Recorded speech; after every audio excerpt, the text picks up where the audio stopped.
1번 부분입니다. 자, 실어증이라 이렇게 나왔으니까 실어증이란 말을 못하는 걸 실어증이라고 해요. 그렇죠?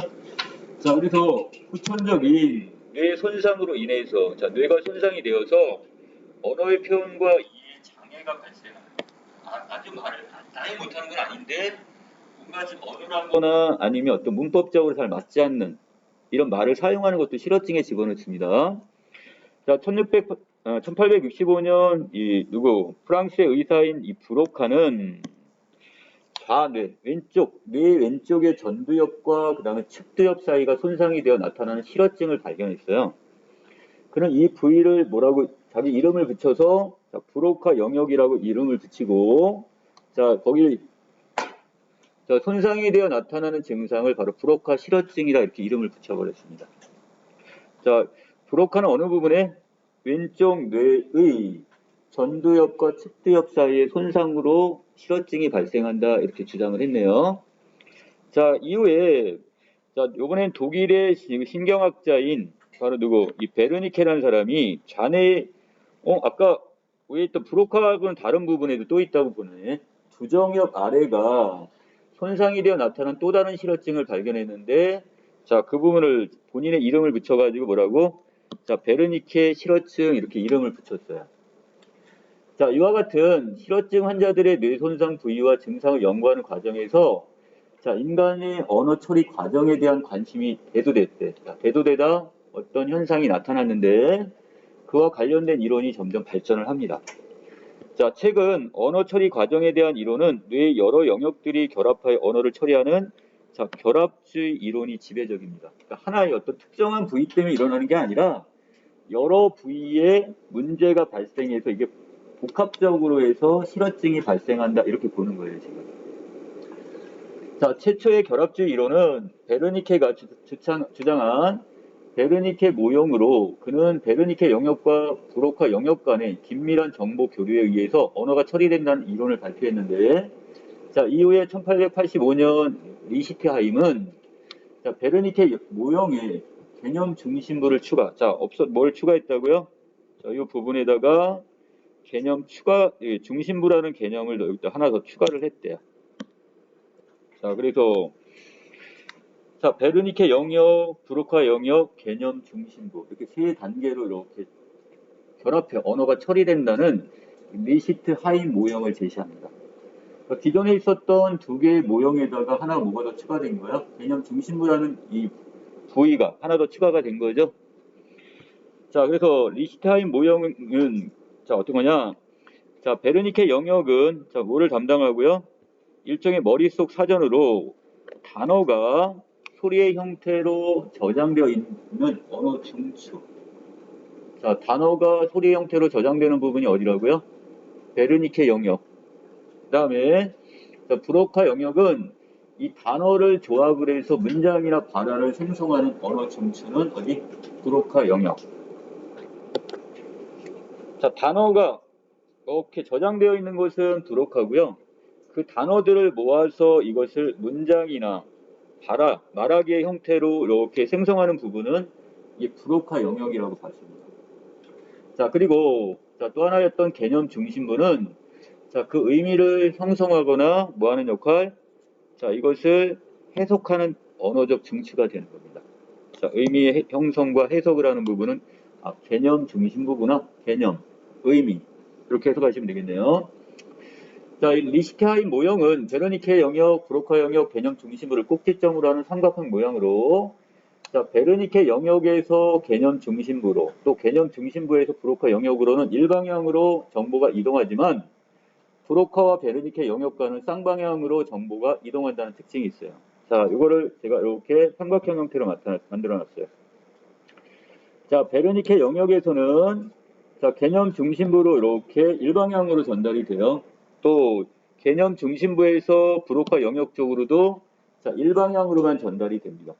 그런데 베르니케 영역과 브로카 영역 사이는 어떻다고요? 상호적으로 신호를 전달받을 수가 있어요. 양쪽으로 이동이 가능하다는 뜻이에요. 이거 잘 기억해 놓으셔야 됩니다. 나중에 18번 문제 풀 때 이거 써먹어야 돼요.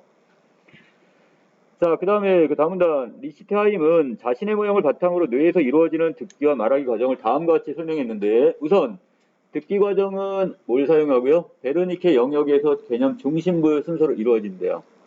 자, 베르니케에서 어디로? 중심부로. 자, 여기에서 이쪽으로 넘어가는 게 바로 듣기 과정에서 활용되는 부분이네요.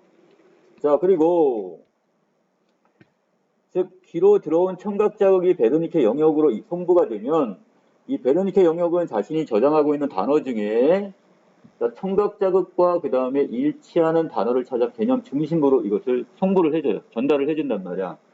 그럼 개념 중심부는 이를 받아서 아까 얘가 하는 역할이 뭐야? 의미 해석하는 역할을 하는 거죠. 자, 이게 듣기 과정이라면 자, 말하기 과정은 좀 복잡하네요. 개념 중심부에서 어디로 먼저 보내고 브로카 쪽으로 보내고 이게 베르니케 영역 간 다음에 브로카 영역으로 다시 와요. 부, 배부. 자, 그러니까 자, 말하기는 어디에서부터 시작해서 여기 있는 중심, 개념 중심부에서 브로카형으로 온 다음에 여기서 베르니케 영역 갔다가 얘가 다시 또다시 브로카 영역으로 또 보내주는 거야. 여기에서 시작해서 이렇게 왔다, 이렇게 오는 것까지. 여기까지가 말하기입니다, 지금. 부위가 다르죠? 자, 그래서 뒷부분에 자, 동그라미 가. 브로카 영역을 두 번 거치는 복잡한 순서로 이루어진다고 얘기를 해요. 자, 왜 이럴까요? 왜 이렇게 복잡하게 갈까요? 얘가 예를 들어서 아까 우리 여기 삼각도에서 개념 중심부에서 이렇게 브로카를 왔다 베르니카를 왔으면 얘가 이렇게 직접 올라가면 좋으련만 자, 얘가 지금 어떻게 얘가 직접 아니 처음부터 쪽으로 오면 한 번에 끝날 일을 직접 볼 수 있어 없으니까 얘가 이렇게 못 내려오니까 이렇게 돌아서 가는 거야 지금. 이해되십니까? 자, 그 다음에 그 아랫부분에 자, 여기서 자, 먼저 개념 중심부에서 말하고자 하는 의미를 형성해서 브로카 영역을 거쳐 베르니케 영역으로 송부하면 베르니케 영역은 이에 해당하는 단어를 찾아 브로카 영역으로 송부하고 마지막으로 브로카 영역에서 이를 조합해 문장이나 반화를 만들게 된다. 이 과정입니다. 자, 그런데 실제로 말하기 위해서 발음기관을 움직여 소리를 만드는 과정이 필요한데 그의 모형에는 그러한 과정이 드러나 있지 않아요. 아, 이게 뭐가 되는 거야? 한계점이죠. 자, 이렇게 해놓으시면 됩니다. 그런데 실제로 여기서 얘기하는 자, 어떤 그 발음기관을 움직여 소리를 만드는 과정에 대한 설명이 안 돼 있고요. 또한 개념 중심부가 정확히 어디 있는지 규명을 못했대요. 그냥 이론상으로 만들어 놓은 거지 딱 찍어서 뇌 어느 부위야? 이렇게 못했단 말이야. 자, 이게 바로 레이시티 하임의 뭐가 되는 거야? 모형의 한계점이 되는 거죠. 한계. 자, 그래서 이후에 실어증 환자들에 대한 연구가 발전됨에 따라서 뇌에서 언어를 담당하는 중추가 추가로 발견이 되는데 자, 바로 이를 토대로 게시윈드는 베르니케 게시윈드 모형을 새롭게 제시합니다. 자, 아까 여기했던 리스타인은 개념 중심부는 빼버렸어. 왜? 어디 있는지 알 수도 없는 애를 여기다 이론상으로 만들어 놓을 필요 없잖아. 그래서 얘를 빼버리고 새롭게 이번엔 운동 영역과 각해를 언어 중추로 추가를 했어요. 얘들 자, 게시윈드는 결국 이 두 가지를 다시 추가하고 대신 개념 중심으로 빼버린 거야. 자, 그림은 게시윈드가 제시한 언어 처리 모형으로 자, 청각 자극을 수용하는 기본 청각 영역과 그다음에 시각 자극을 수용하는 기본 시각 영역 그리고 베르니케 영역, 브로카 영역, 운동 각해 이렇게 몇 개로 4개의 언어 중추를 중심으로 언어 처리 과정을 설명을 합니다. 자, 아래에 보시면 거기 구체적으로 드러날 거야. 기존에 있었던 뭐가 있어요? 자, 이 브로카 영역 있고 베르니케 영역이 있고 거기다가 여기 추가적으로 운동 영역, 각해 영역. 자, 게시윈드는 구체적으로 어느 부위에 있다는 거 딱 여기 딱 찍었죠? 자, 이거란 말이야. 자, 그리고 게시윈드는 기존의 모형에서 개념 중심물을 제외하는 대신에 자, 청각 형태로 단어가 저장되어 있는 베르니케 영역. 자, 여기 똑같네요. 베르니케 영역은 단어가 저장된 저장소라는 것은 똑같이 보고 있네요. 그렇죠? 그리고 즉 베르니케 영역은 듣기와 읽기에서는 수용된 자극에 해당하는 단어를 찾아 의미를 해석하고 말하기 쓰기에서는 의미를 형성한 뒤에 해당 단어를 찾는 역할을 한다고 봤습니다. 자, 다음 브로카 영역에서는 자, 뭐를 한다고요? 아까 베르니케 영역에 있는 단어들을 끄집어내서 얘를 브로카 영역에서 단어를 조합해서 문장이나 그다음 단어를 생성하게 된단 말이죠. 자, 이거 외에도 또 말하기나 그다음에 쓰기에 필요한 운동 프로그램을 만들어서 운동 영역으로 송부하는 역할도 누가 하는 거? 브로카 영역에서 하고 있습니다. 그리고 자, 여기 추가됐던 운동 영역이 있었죠? 자, 여기는 추가되는 이 운동 영역은 브로카 영역에서 받은 운동 프로그램에 근거해서 말하기나 쓰기에 필요한 신경적 지시를 내리는 기능을 담당해요. 구체적인 말하기가 이루어지는 거죠. 자, 그리고 돌아가서 각해가 하나 더 있네요. 자, 각해는 베르니케 영역과 인접해 있으면서 읽기에서는 시각 형태의 정보를 청각 형태로 전환을 하고 쓰기에서는 청각 형태의 정보를 시각 형태로 전환해서 베르니케 영역으로 전달하는 역할을 하게 됩니다. 자, 이 모형에 의거하면 듣기 과정은 기본 청각 영역, 베르니케 영역의 순서로 가고 뭐가 없어져서 개념 중심부가 없어지다 보니까 듣기는 기본 청각 영역에서 베르니케 영역으로 순서로 그 다음에 말하기 과정은 베르니케, 브로카, 운동 이 순서로 지금 보고 있습니다. 자, 그리고 읽기나 쓰기 과정도 자, 듣기나 말하기 과정과 유사하긴 하지만 자, 여기 베르니케 영역에 저장된 단어가 청각 형태이기 때문에 각해를 거치는 과정이 추가돼요. 아, 그래서 읽기, 쓰기 과정에서는 이 각해 부분을 거치게 되는구나. 자, 이렇게 되고 또 각해에서 처리된 정보는 베르니케 영역으로 송부가 되어 읽기의 경우에는 의미를 해석하고 자, 또 쓰기의 경우에는 자, 19번 힌트입니다. 쓰기의 경우에는 바로 다음 단계는 브로카 영역으로 정보를 바로 송부를 합니다. 자, 이처럼 뇌에 대한 연구가 발전됨에 따라 언어 처리 과정에 대한 이론도 전개되고 있고 특히 이 베르니케 게시 윈드 모형 이게 가장 지금 보완이 된 형태잖아요. 자, 이 리히트 하임 모형 다음에 새롭게 그게 보완이 됐기 때문에 자, 이 모형은 이전의 모형과 달리 듣기와 말하기뿐만 아니라 읽기, 쓰기에 대해서도 종합적 설명을 제시하고 있다는 점에서 오늘날 뇌 언어 처리 과정을 설명하는 자, 표준형으로 평가받는다. 지금 우리가 가장 표준형으로 삼는 게 어떤 거래요? 베르니케 게시 윈드 모형이 되는 거죠. 자, 됐습니까? 자, 그러면 자, 16번. 이건 누가 틀리래? 윗글의 내용과 일치하지 않는 것 찾으라고 했는데 자, 여기서 베르니카가 제시한 모형 오늘날 언어 처리 과정의 표준형입니다. 표준형은 지금 누구 거야? 게시 윈드 거에 돼야 되죠. 분명히 베르니케의 영역을 어느 정도 보완, 받아들이긴 했지만, 새롭게 여기에서 운동 영역과 그 다음 각해 영역을 더 추가한 거니까 결국 게시윈드 모형이라고 보셔야죠. 표준형이 되는 거는. 됐나요? 자, 답 3번 이렇게 정리하고 넘어가겠습니다. 이 게시윈드의 모형이 뭐가 됐다? 현재 표준형이다. 이렇게 보시면 됩니다.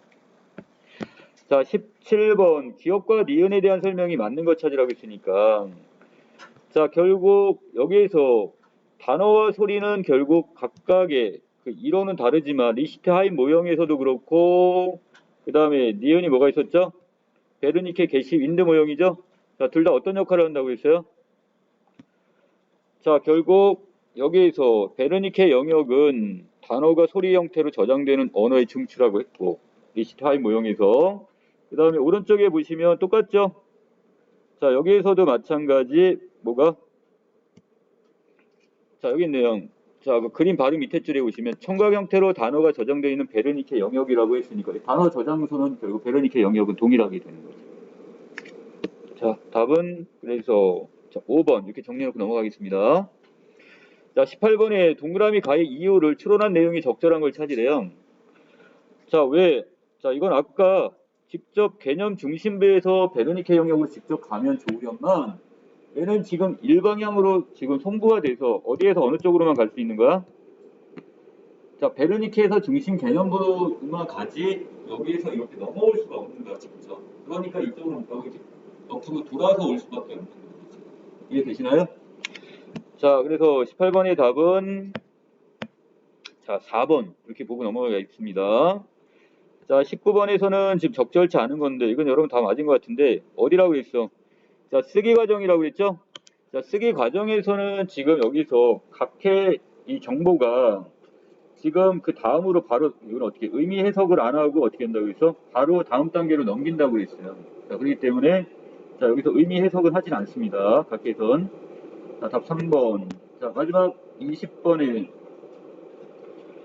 자, 이 중에서 지금 리시트 하임과 그 다음에 게시빈드가 있는데 자, 여기서 적절한 걸 찾으래요. 자, 문법에 어긋난 문장 계속 사용하고 있어. 자, 조사 어미도 제대로 사용 못해. 단어를 조합해 문장을 잘 만들지 못해요. 아까 단어 조합은 어디서 해야 되는 거야? 브로카 영역이죠? 자, 그런데 이걸 못하니까 어떻게 하면 돼?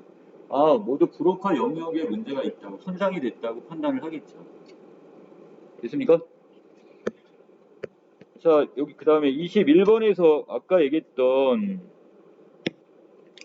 자, 적절치 않은 건데, 자, 동그라미 P 아까 한번 정리하고 넘어왔던 것 같아요. 자, 대도하다는 말은 어떤 현상이 나타났다, 이 정도로 해석을 하시면 돼요. 그래서 관심이 뭐 생기면서 이렇게 하면 되죠. 자, 그래서 이 문장이 지금 문맥적 의미가 지금 적절치가 않으니까 답은 2번 이렇게 체크하시면 될 것 같습니다.